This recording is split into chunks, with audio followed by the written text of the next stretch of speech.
Tie-Dye Reader. Harold Snipperpot's Best Disaster Ever by Beatrice, Alemagna. Read by Tie-Dye Reader Kristie.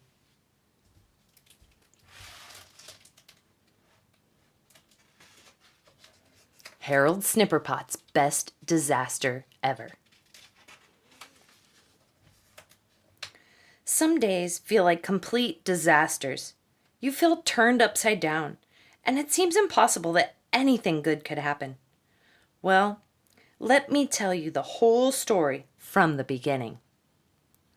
It was 1 week before the disaster, and I was turning 7.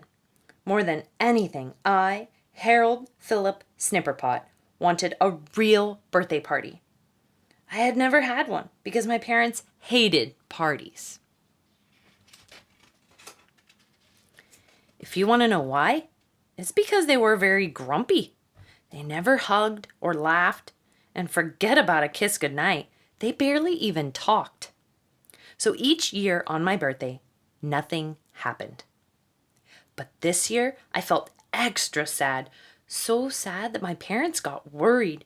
So worried that they decided to do something about it. "We'll call up Mr. Ponzio," my mom said. Everyone in our neighborhood goes to Mr. Ponzio with their problems.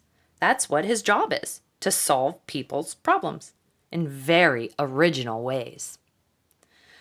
"I don't have any kids to send over, but I've got another idea," Mr. Ponzio explained. "Don't worry one bit, Mrs. Snipperpot. This party will be absolutely extraordinary." "But will it make our son happy?" "Yes, of course it will," he said. "Trust me, you will never forget it." So my parents agreed.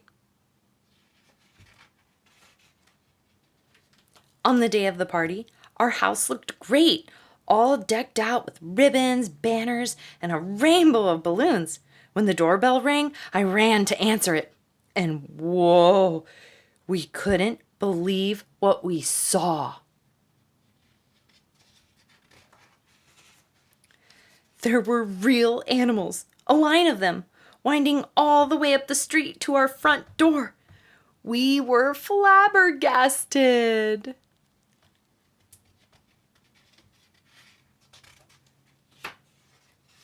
The animals made their way into our house one by one. At first, everything was fine, and my parents almost seemed to be enjoying themselves. But before too long, something changed. The animals began behaving like animals. Large mammals, I now know, are born decorators. They immediately moved the furniture around and opened and wrecked every drawer. A polar bear clawed the velvet sofa, while a small herd of sheep and pigs gobbled up the stuffing and ate each pillow. A giraffe reached up and chomped the crystals right off our Art Deco chandelier, a family heirloom. And that was when my father collapsed.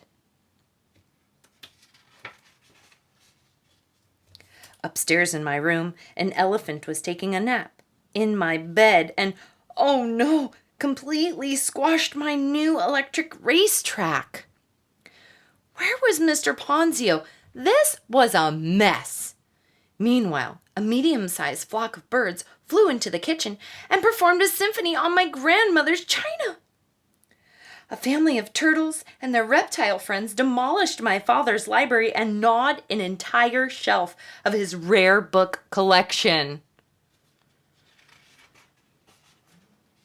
A hippo found her way into the bathroom, ran a tub, and was soaking.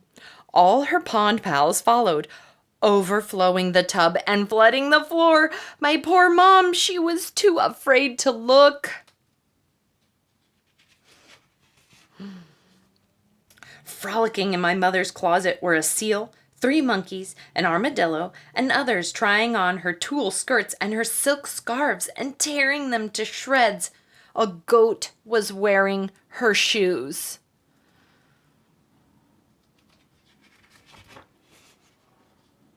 Our house was destroyed, ruined, turned upside down.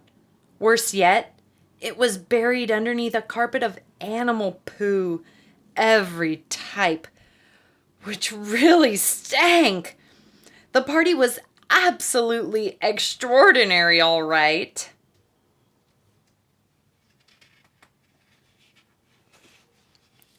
Just then, a huge alligator flashed 2 rows of sharp teeth at my parents, who, utterly terrified, jumped into an old steamer trunk.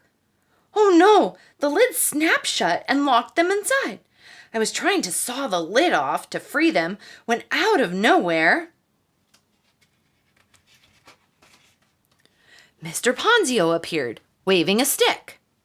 At the sight of the stick, the elephant panicked and stampeded toward the door.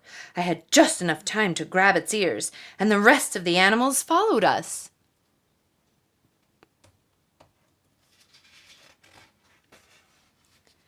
There I was, an old elephant, galloping through town, while my parents screamed like crazy from inside a steamer trunk on top of a rhino. What a disaster! But when I looked around, it all suddenly seemed funny. Crowds of people snapped photos in the streets, adding even more commotion and chaos. And I was there, at the front of the line, when I had the greatest idea.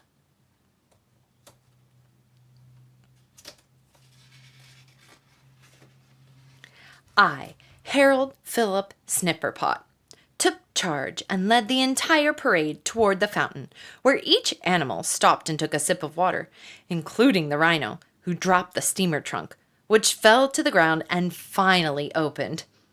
My parents climbed out, looking very relieved. And in front of everyone, I could hardly believe it, gave each other a big kiss, a giant, passionate one, just like in a movie. And then they gave one to me. Seeing those kisses, the chameleons displayed their prettiest colors, which reflected in the water and lit up the entire park. Children from all over the neighborhood ran to see. Some climbed the giraffe's neck, while others sat atop the alligator's back, and others gave the lion a new hairdo. As for me, my mom swept me up in the air as I laughed and laughed.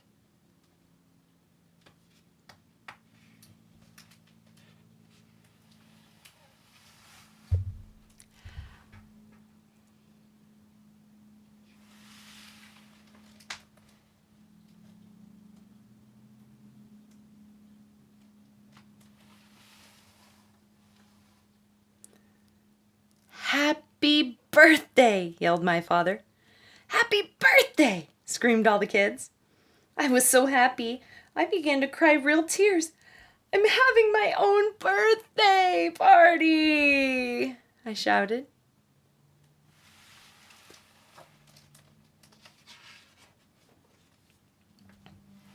Since that day, my parents and I meow and growl. We whinny and moo. We open our mouths wide and roar with laughter.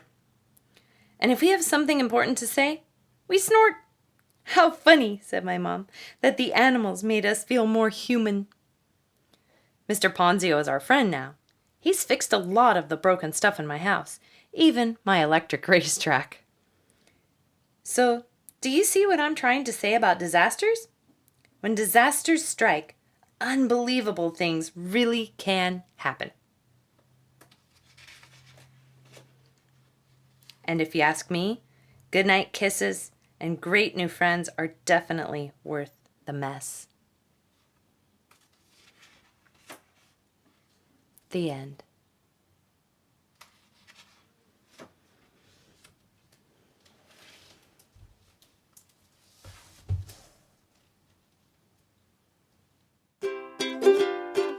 Tighter reader.